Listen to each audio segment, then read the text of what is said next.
key for the recitation packet that we did in class on Thursday, because I think a lot of you were struggling a little bit, and so I kind of want to show what my approach to this would be. So you can think about what your approach was and maybe if it was effective or not and why it was effective or not. So the first question, once you have proposed the structure, the first structure is to propose the structure of the following molecules. So we have that it's C3H6O2. We're given the NMR of this and nothing else, just the NMR and the molecular weight. So when I'm looking at this, the first thing I do when I look at an NMR is I think of what are the features that we can get from an NMR. So number one, we can look at chemical shift. Number two, we can look at chemical environments. Number three, we can look at splitting or neighbors. And number four, we can look at the integral, or how many hydrogens are in each place. So the first thing I usually look at if I don't know anything is I look at what chemical shifts these peaks are in. So this first one, this 12, this is sort of like this inset right here is blowing up a very difficult to see peak right here at 12. So if you zoom in, you can kind of see there's a very broad peak right here. So that's what that inset at the top means, is it's sort of a blow up of that broad peak right there. Oh, where did that go? Sort of a blow up of that broad peak right there. And there's only one chemical shift that shows up around 12. I don't have my little sheet with the shifts handy, but if you look on that and you look at 12 parts per million, the 12 chemical shift on NMR, go look at that and see roughly what is that, what hydrogen would show up at 12 on a hydrogen NMR. So I recommend you go look at that now. I happen to know that carboxylic acid is the only one that can show up at 12 parts per million for the chemical shift. The chemical shift is parts per million, but the only one that can show up at 12 is carboxylic acid. So that tells me that I have a carboxylic acid. So I'm going to draw a carboxylic acid functional group. And that would take away one of my carbons, two of my oxygens, and a hydrogen. So the only thing that I'm missing now, I'm missing 2 carbons and 5 hydrogens, because one of my carbons got used right here, 2 oxygens got used, and a hydrogen. C2H5, when I think of C2H5, I'm thinking that's probably an alkane, probably an ethyl group. But we've used the information we got from one chemical shift, so now let's look at the others. These are showing up in the 1 to 2 region. 1 to 2 region is usually alkyl chains. So that's the information I got from the first thing, chemical shift. The next thing I'm going to look at is unique carbon environments. Well, I guess I'll say I already suspected C2H5. There's kind of only one way to connect 2 carbons, is like that. So if there's really only one way to connect 2 carbons, because you can't, if you have 2 carbons left off of a carboxylic acid, you can't do that. That'd be 5 bonds to the central carbon. So this is kind of only our option left. This is the only other thing we can do. So that's my guess on what the structure looks like right now. But I'm not just going to guess just like that. I'm gonna actually go through and see if that's right. So the shift of the alkyl chains is a good clue that I do probably have an alkyl group. But now let's see if this is the right structure. So I'll draw in my hydrogens. I'll draw them in thinner so they don't take up too much space. And I'm going to sort of now see like, okay, this is what I'm guessing based on the chemical shift that showed up, but could this even be right? So I'm going to look at the environments I have here. There's one here I'll highlight in green, one here I'll highlight in orange, and one here I'll highlight in purple. So the one that I highlighted in green, the integral of that would be equal to 3. It's an alkyl group, so its shift should be somewhere between 1 and 2. And it has 2 neighbors, so our n plus 2 is equal to not N plus 2, sorry.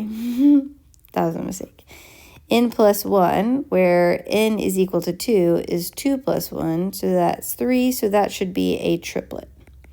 So before I'm looking at these peaks, now that I've got a guess about what I think it is, I'm gonna analyze this molecule without looking at the peaks yet. I'm just gonna say what I think it should look like. So this integral for orange would be equal to 2. It would probably be somewhere between 1 and 2, but I would say it would be shifted to the left because it's so close to that carboxylic acid. And then the N plus 1 would equal 3 neighbors, and the green plus 1 for itself is 4, so this would be a quartet. And then this blue, purple, the integral would be 1. The ppm would be around 12 because it's a carboxylic acid. And it would have no neighbors, so N plus 1 would be 0 plus 1 would be 1, so just a singlet. So now I'm going to check, do the peaks that I have correspond with that? So right here, the one that made us suspicious it was a carboxylic acid in the first place, of course, that corresponds with our purple one. That's why we suggested a carboxylic acid in the first place. Then on our orange one, the chemical shift should be 1 to 2, further to the left side in that range. It should be a quartet, and it should integrate to 2. Well, that fits this description right here. We have a quartet, it integrates to 2 hydrogens, and it's shifted slightly out of the 1 to 2 range, which is consistent with being next to a carboxylic acid. And now we have 1 peak left, and it is in line with what we would expect. It's an integral of 3, it's a triplet, and it's in the 1 to 2 range, which is consistent with an alkyl group. So I'm pretty confident that this would be correct, a correct structure. Okay, so the second part of this question, based on looking at all of those, that's what convinces me that I was right on that. So the second part of this question is, what major peaks would you see in an IR spectrum? So IR spectrum is functional groups primarily, and then predict the highest mass peak that you would see. And that's going to be the molecular ion. It's often like M dot plus is how it's shown. And I often call it the parent ion. So essentially, what is the molecular mass of this structure? So let's see. In an IR spectrum, which is focused on functional groups and types of bonds, we have, I'm going to redraw the structure down here. So I'm going to highlight all the different types of bonds I see, and I'm going to draw in the hydrogens because it's types of bonds and functional groups kind of often give us a hint. So I see carbon-hydrogen bond. Oop, that's 1. I'll highlight. A carbon-hydrogen bond is 1. Carbon-carbon single bonds, this is here, but it typically shows up in the fingerprint region, so I don't expect it to tell me much. Carbon-oxygen double bond, that's interesting. Again, I'm going to highlight in orange. Carbon-oxygen single bond would probably show up in the fingerprint region, not going to tell me much. And then oxygen-hydrogen bond. I'll do a different color, that's different. Okay, so these are the primary bonds that I expect to see. So I'll just list these out. Carbon-hydrogen, carbon-carbon, carbon-oxygen double bond, carbon-oxygen single bond, and oxygen-hydrogen bond. So from this stage, you should be able to go to your IR functional group chart and look up roughly where each of these are. I don't have mine handy, but this one should be about 3,000 if I remember right. And I think you're going to get the most out of this if you can stop right now and go look yours up and see if you're getting in a similar range. So that's the best way to kind of process through this video. This carbon-carbon, I think, would be somewhere in the fingerprint region, so we would not look at that one. Usually single bonds except hydrogen are in the fingerprint region. This carbon-oxygen double bond is usually somewhere between 1,600 and 1,800. I think it's like 1,680. I don't have it handy. The carbon-oxygen, I think, would also be in the fingerprint region. And then oxygen, hydrogen, I think is somewhere usually between 3,200 and 3,500. I'm not 100% on that, but I just know the general region it's in. So, and then other characteristics we know about IR spectrum is we would expect this one, because it could be involved in hydrogen bonding, to be broad.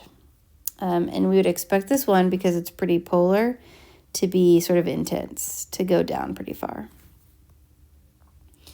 So that essentially answers the first part of the question. What are the major peaks that you would see?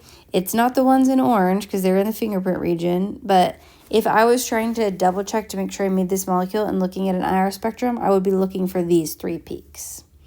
And then the parent ion, I really don't have a calculator with me, and my husband's making dinner right now and he's almost finished, so I'm not going to do that. But you basically add all this up and see what the mass is. And you actually don't even have to propose the structure. I wanted you to do that first, but you could calculate the mass from here. So carbon has a mass of, I think it's 14, I don't remember for sure, times 3, or is it 12?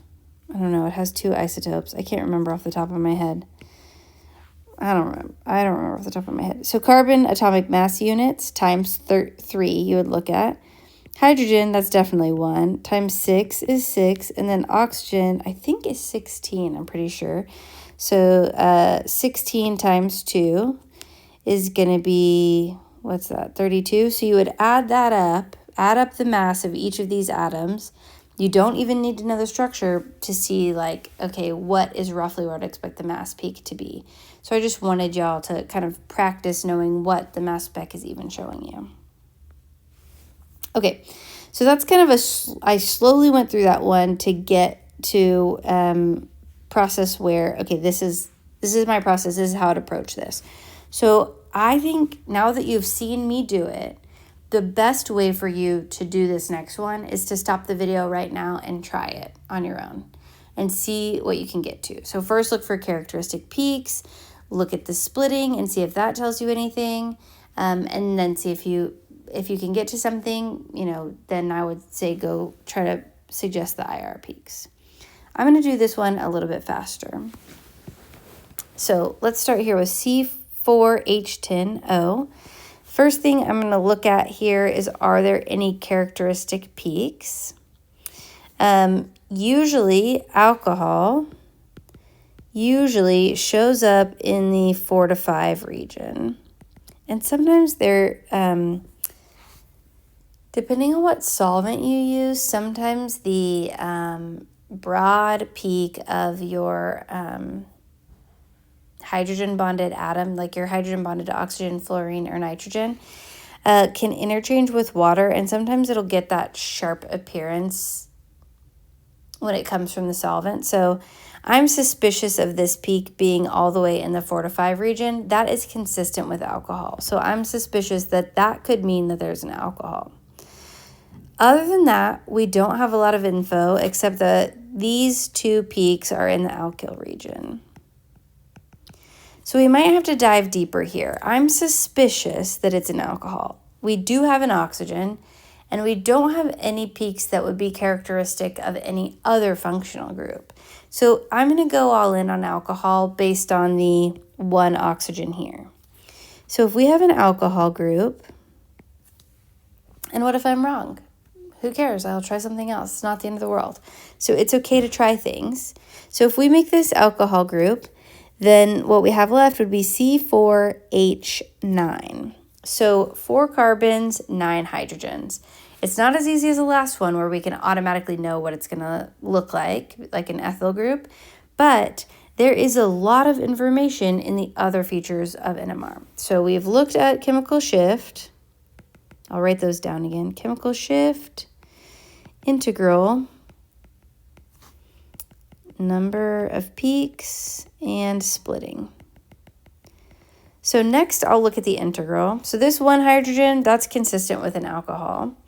These 2 hydrogen right here, that usually would make me think it's probably in 2 hydrogens are usually in a hydrogen chain, an alkyl chain of some kind.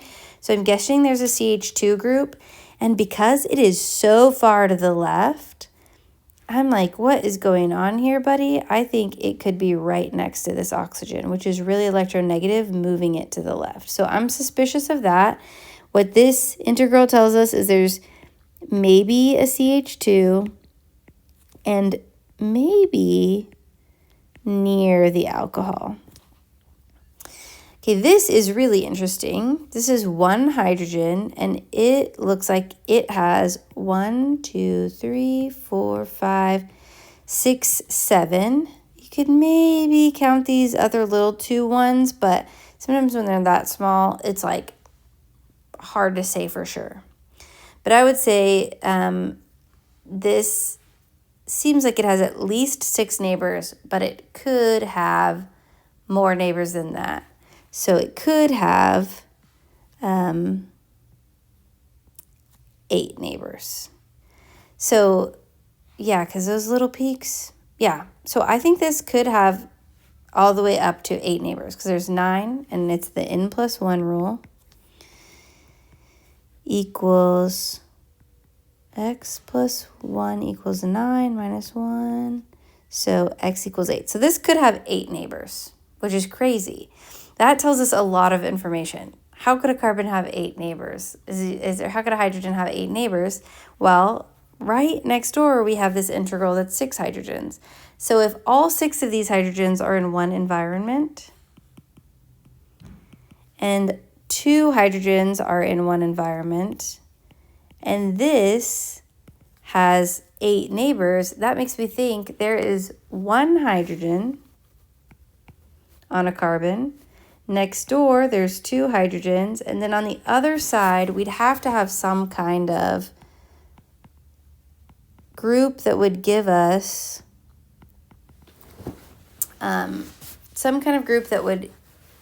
some symmetry because there's 6 hydrogens in the same environment. So isopropyl groups are really, really good at that. So isopropyl groups splitting like this usually have 1 hydrogen right here, and then because of these neighbors having so many hydrogens but in the same environment, it'll often become a pretty strong multiplet.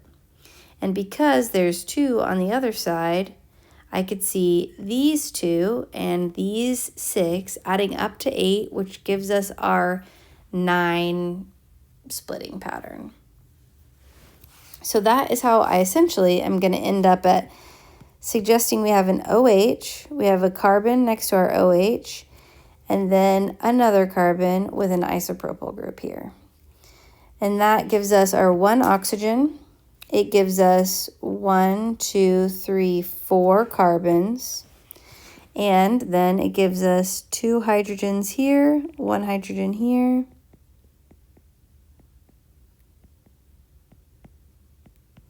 1, 2, 3, 4, 5, 6, 7, 8, 9, 10 hydrogens. So this is my working guess. But again, I'm going to go back and make sure that this makes sense. So, because sometimes you can find more information out in this by going back. So I'm going to highlight things in different colors so that we can kind of coordinate our NMR to our spectrum. So our alcohol we already suspected was this one. Our 2H, we suspect was this one. So now I'm going to look, this 2H, we suspect is this. Sorry, I got distracted because my husband came in the room. I'm going to actually break down each one. So our integral, my dinner's ready, so I got to go quick. My integral here is equal to 1. We would expect our splitting to be a singlet. And we would expect this to be somewhere between 4 and 5. On this green one, we would say our integral would be 2. Our splitting it has 1 neighbor on the carbon to its right, that orange hydrogen. On the left, it's a heteroatom, so that doesn't count as a neighbor. So its splitting would be 2.